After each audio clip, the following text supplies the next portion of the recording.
Hello and a very warm welcome to Wandsworth in southwest London. Now, on the face of it, some might argue that the house I'm going to tour today isn't quite as unique as some of the other properties I've listed recently, but please bear with me on this.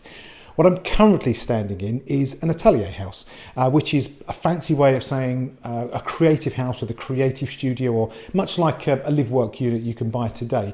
What I'd really like you to focus on today is what this place could be. It's huge.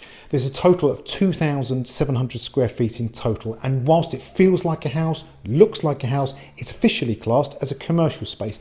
The current owners have used it as a base for their business for over 20 years now, but with much of their work now going digital, it's just too big for them. It's surplus to requirements. So at the point of filming this now, there's a planning application in motion to turn this back into a full residential dwelling. That means it could, any would-be buyer could take this on as a regular home and make it something incredible. It really has got loads of scope. Depending on how you might configure it, there's up to 4 bedrooms, but there are also 2 huge reception rooms, 3 bathrooms, a private terrace, 2 off-street parking spaces. It's a leasehold townhouse with an asking price of 1.795 million. Now, I'm going to kick the tour off up here, but before I do that, I'm going to go and do a bit of a walk up from the Thames, where this house is currently based, and walk you up to the front door. There's a lot more to talk about as we go around, and there is a reason I'm going to start off on the top floor and work my way round, but we'll go down to that in a minute. So let's go and kick off outside. Right, so you join me at the Thames at high tide, or nearly high tide, and it's a glorious day, and there is something really special about being next to the water. Just down there, that helicopter is heading down to Westfield, so that's the Battersea side of the river, and just over to the other side on the left, that's Chelsea Wharf, Chelsea Marina, and that pointy topped building is where I believe Michael Caine still does own or lives in a penthouse apartment.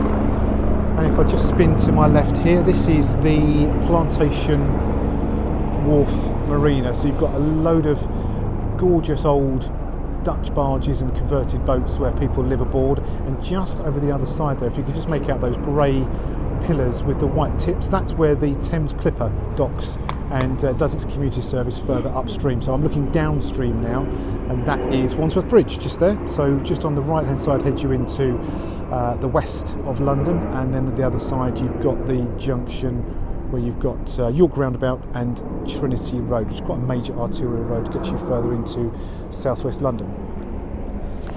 And this is Cinnamon Row, fully pedestrianised. You can, I think, if you had deliveries or you wanted to do removals, that sort of thing, you could quite easily book your slot to take a van down here. But it was built in the late 90s. The owners have owned it since 2002, and I think it's a good looking building, considering that you know, it's an older scheme now, and actually built at a time when there was real trying to encourage people to come out of perhaps more established areas into somewhere where there wasn't a lot going on. I mean, as the owners will admit fully, there was not a lot around here when they first moved in. It's really developed over the years. It's really become quite a go-to part of town. But yeah, done in like a Georgian style. You've got these metal works and the railings that run along, and you can access your own little section of balcony from the windows on the first floor of the house, which is number 7, and it's this one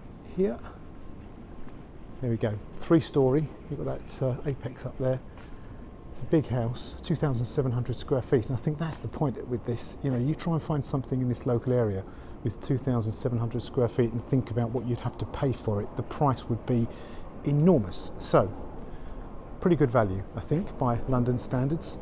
There we go. That's the frontage, and we're going to head inside.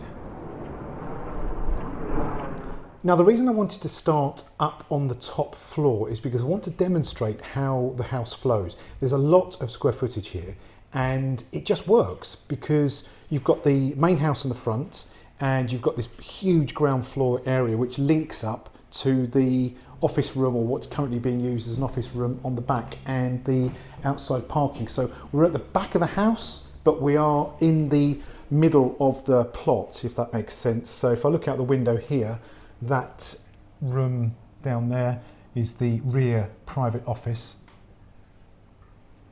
But this would effectively be a bedroom once the planning's gone through. Very nice sized bedroom, a decent sized double. You've got a shower ensuite. It's all pretty standard stuff, tiled floors, tiled walls, double width shower cubicle. All the furniture, wardrobe, shelving that you see as we're wandering around is not staying. It'll all be completely cleared on completion. But that's one of the top floor bedrooms. Now if I head across the landing, there are two smaller rooms on this side. Got the nice arched window. Now that window there and this window in this bedroom here, which you can see both are being used for storage, that overlooks the private courtyarded pedestrian area that walks up to the makes its way to the front door. Now what a lot of the houses have done in other parts of this scheme, they've knocked this wall down and made this a much bigger double bedroom. So you'd have two very nice sized bedrooms up here. That is the cupboard housing the cistern, pressured cistern, hot water. And then this bathroom is a full bathroom with the tiled walls and floor. That services these two bedrooms. Right, we head downstairs, and this is when you really start to see the scale of this place. This is currently office slash reception slash kitchen slash dining. It is a huge room. So we've got a wood laminate flooring everywhere in this room, and that is a black walnut veneered staircase. And then at the front here, these two big sash windows, which are around about 6 foot, they open up, so just slide that up and you can step out onto the balcony, and you can see where other people across the way have made use of it. But it's a nice quiet room, and then standing in this corner you get the sense of the scale. Kitchen's a nice sized kitchen. You've got this black granite work surface countertop here that doubles up as a breakfast bar. Neff appliances in the kitchen. You've got a 4-ring gas hob. There's gas central heating here as well. Built-in microwave, electric oven. There's a dishwasher just here.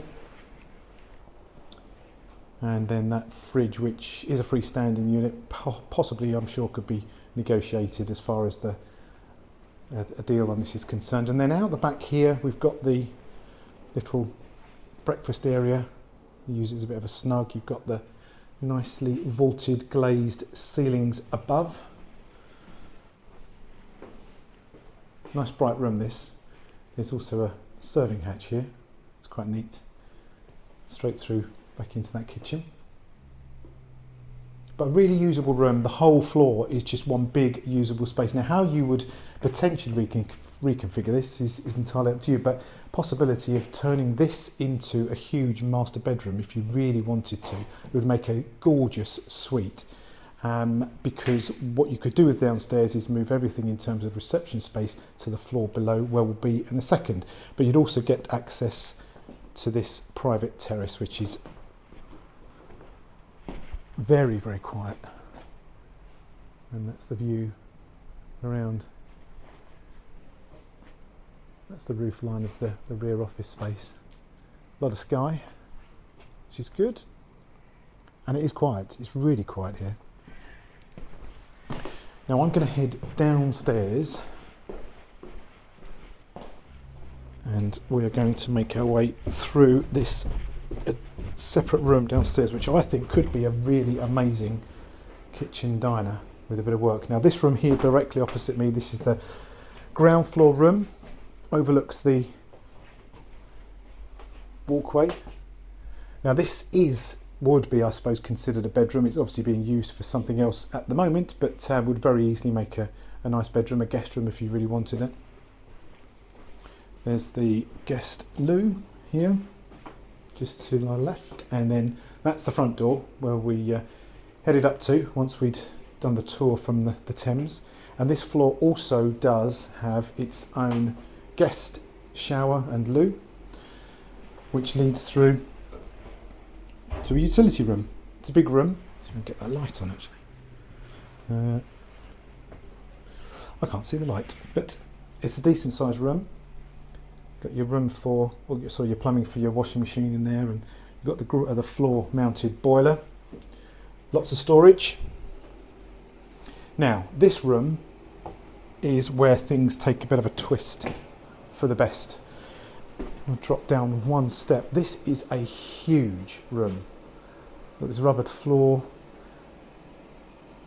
which adds a nice little element to it. Obviously, it's being used as an office space, but I believe the house next door has turned this room into one enormous kitchen diner, and it would work so well as that kind of space. Ceiling height's very good, so you're not going to lose anything there. But yeah, I mean, what a space. You could just imagine a huge kitchen this end, which actually will be very straightforward to do, because where that red wall is over there, that's a joint. Well, that's the on the other side of that wall is the full size bathroom. So plumbing, drainage, everything is all there taken care of. There'll also be a fair bit of pipe work involved to turn it into a kitchen, but really worth the effort, I think. And then this room, and you've got, well, just above us, you've got two skylights here. And then this room, which would make a really nice little dining room. I'll say little, it's big, but dining room, breakfast room. And this leads out to these two parking spaces, which come with the house. And this is the well, I guess technically the back of the house, but that's the back of the house.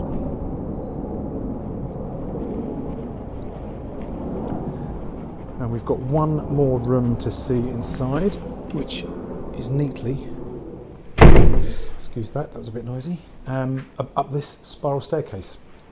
Now this is currently used as an office,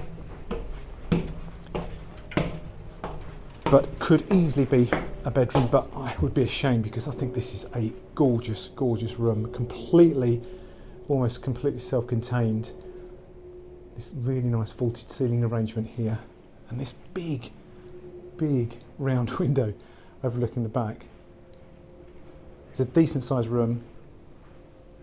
So yeah, bedroom or an office space, but I think office space would work extremely well, continuing to use it. And then this takes us back out to the terrace and straight through to that wonderful big reception space. So that concludes today's tour over here in Wandsworth in southwest London. And the big burning usual question is this: would you completely reconfigure, or would you keep the house exactly as it is and have the ultimate live work space to play with? Please do drop me a comment. I love reading them. I love reading through all your interior design ideas on places like this. I will leave the details for the listing below, where you can find the floor plan to help you visualize the rooms. So that's me, done. I'm out of here. I'm signing off. Thank you very much for joining me today. I do hope you've enjoyed the tour. I'll see you on the next one, but until then, take care.